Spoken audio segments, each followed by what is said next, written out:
Cruzamento de Shibuya, Tóquio, Japão. Dizem que esse aqui é o cruzamento de pedestres mais movimentado do mundo. Todos os dias, mais de 2 milhões de pessoas passam por essa faixa de pedestre aqui.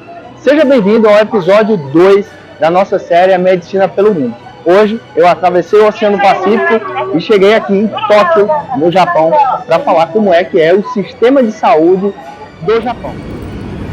Bom, no começo do século XX, o Japão ele tinha uma medicina e uma saúde que era muito influenciada pela medicina tradicional chinesa, né, que é, digamos, relativamente perto daqui, né, e como o nome já diz, bem mais tradicional do que a medicina japonesa, né. Mas o que aconteceu, né, que nessa época o Japão era um país mais agrário, não tinha tanto dinheiro. Só que no século XX o Japão se desenvolveu demais economicamente e a população mudou, né.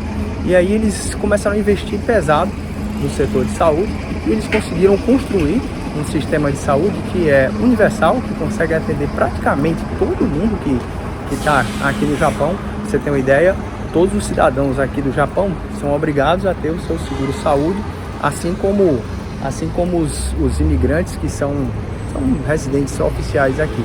Quem não tem são os imigrantes ilegais, sem documentos, e nós, os turistas, né? Mas eu obviamente fiz o meu seguro de viagem para poder vir aqui, né?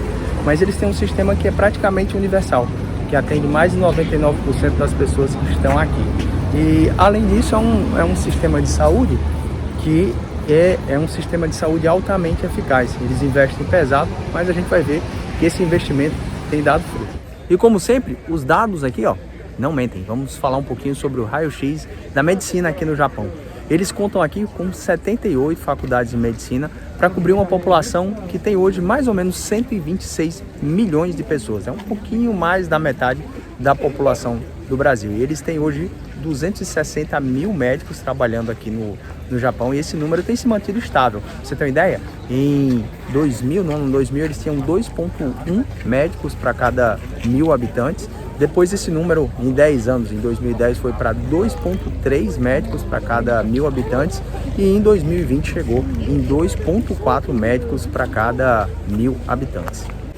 Aqui no Japão, 2/3 dessas 78 faculdades de medicina que estão em atividade aqui são públicas e o restante, né, os 1/3 restante, são faculdades particulares. E você quer saber quanto é que custa para cursar medicina aqui no Japão?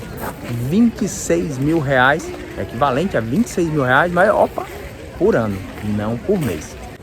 E por falar em grana, né, por falar em custos, como é que funciona a grana aqui? Quem é que paga? Quem é que banca a saúde aqui no Japão? Cara, aqui eles têm um sistema bem interessante. Majoritariamente o poder público, eles pagam, eles custeiam a maior parte da saúde de quase todos os japoneses, né? Eles têm um sistema aqui que é universal e consegue cobrir, se não todo mundo, quase todo mundo, né? Ele é um dos sistemas mais que conseguiram atingir aí a universalidade no mundo, né? E eles são bancados 70% de maneira geral pelo governo e os restantes 30% o cidadão bate no bolso, né? Então aqui eles têm um esquema de coparticipação com o governo japonês. Olha que interessante, né? Tem alguns planos brasileiros, planos privados, né, que tem esse sistema de coparticipação. Aqui tem esse sistema de coparticipação, mas é um sistema de coparticipação em que você é coparticipante com o governo japonês, né? Seja o governo federal ou o governo local. E para você ter uma ideia, cara, o Japão investe hoje 8,2% do PIB deles, né? Você vê que é mais ou menos da metade do que os Estados Unidos investem lá no PIB dele, né? Então, 8,2% do PIB japonês é investido só em educação. Sabe qual é a diferença? É que esse investimento dá muito resultado. O Japão, ele é o país que alcançou aí, nesses países que estão sendo medidos aí, a melhor expectativa de vida, né? Então, ele gasta menos da metade do PIB em relação aos Estados Unidos e alcançou um resultado bem melhor, né? Nessa linha de investimento e aumento aí dos níveis das taxas, você vê que o Japão, ele tá ali no meião, mas em relação à expectativa de vida, foi o que mais aumentou, né? Então, parece que o investimento que eles estão fazendo está dando resultado, sim. Outra coisa que é muito interessante que acontece aqui no Japão é a liberdade que os japoneses têm para poder escolher o médico, o hospital que eles quiserem, né? E isso não é muito comum aí no Brasil, né? Quem tem plano de saúde acaba sendo restrito aí para o médico que o plano designa para ele lá, né? Você pode até tentar fazer reembolso, mas mesmo os planos que trabalham com reembolso, caso do Sul América e Bradesco, eles estão cada vez mais já dando uma segurada nesse tipo de atendimento, né? E no SUS muito menos, aí é que você não pode escolher. Aqui no Japão não, aqui no Japão você escolhe o médico, o hospital que você quer ir, você pode ir para onde você quiser. E os médicos, cara, aí você pode pensar, pô, deve ser muito bom pro médico, né? Porque o médico vai dizer assim, então eu cobro quanto eu quiser e esse valor, 70% o governo vai pagar, mais ou menos, né? O governo, ele dá uma liberdade não 100% para os médicos precificarem os serviços deles, né? Então, os médicos têm liberdade, mas existe uma regulação dos preços aí da saúde, dos serviços de saúde aqui no Japão, né? E aí, só para você ter uma ideia, em média, teve uma pesquisa de 2018 que os médicos que trabalham em grandes hospitais, em clínicas de médio e grande porte, eles recebem por mês o equivalente a $15 mil, né? Que no câmbio de hoje deve dar aí algo entre 75 e 80 mil reais, né? E aí você vai dizer, pô, mas calma lá, cara. Não esqueça que o custo de vida no Japão não é igual ao custo de vida no Brasil. Aqui as coisas tendem a ser um bocadinho mais caras do que no Brasil. Uma grande diferença em relação ao nosso sistema brasileiro aí com o que acontece aqui no Japão é no que se refere às coberturas. No Brasil, por exemplo, a maternidade é uma das coisas assim que é muito resguardado pelos planos de saúde e pelo nosso SUS. Aqui no Japão não.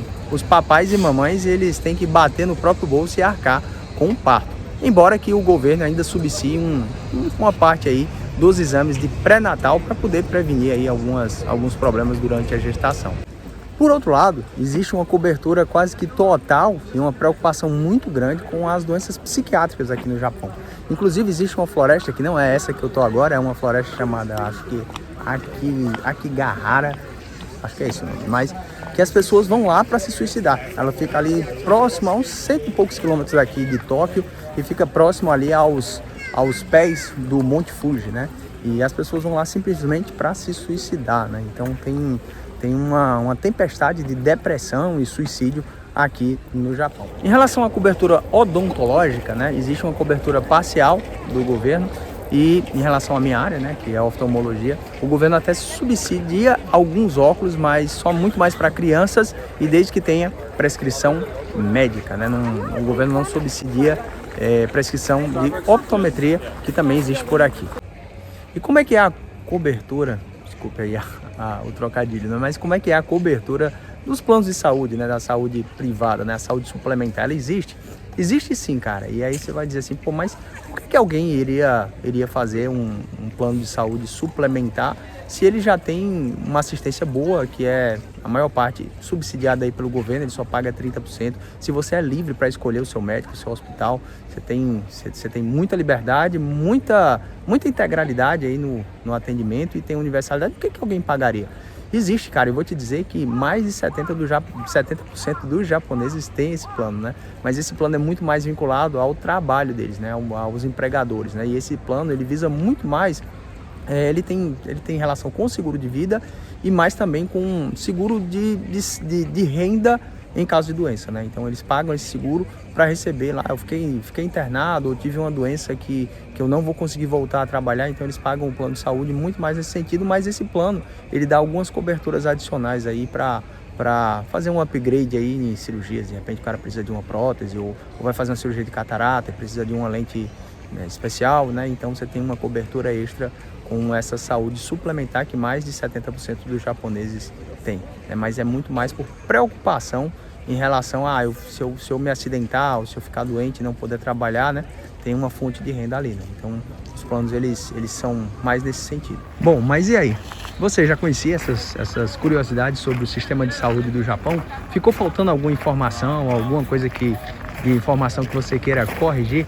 Fique livre aí para colocar nos comentários e aproveito para lhe pedir que, se você não é inscrito no canal, se inscreva e compartilhe essas informações. Se você gosta, como eu digo sempre, desse tipo de conteúdo, é bem provável que as pessoas que estão aí na mesma fase que você, seus colegas de faculdade, residência, também possam ter interesse nesse tipo de conteúdo. Então, é isso aí. Um abraço e até o nosso próximo vídeo do próximo país.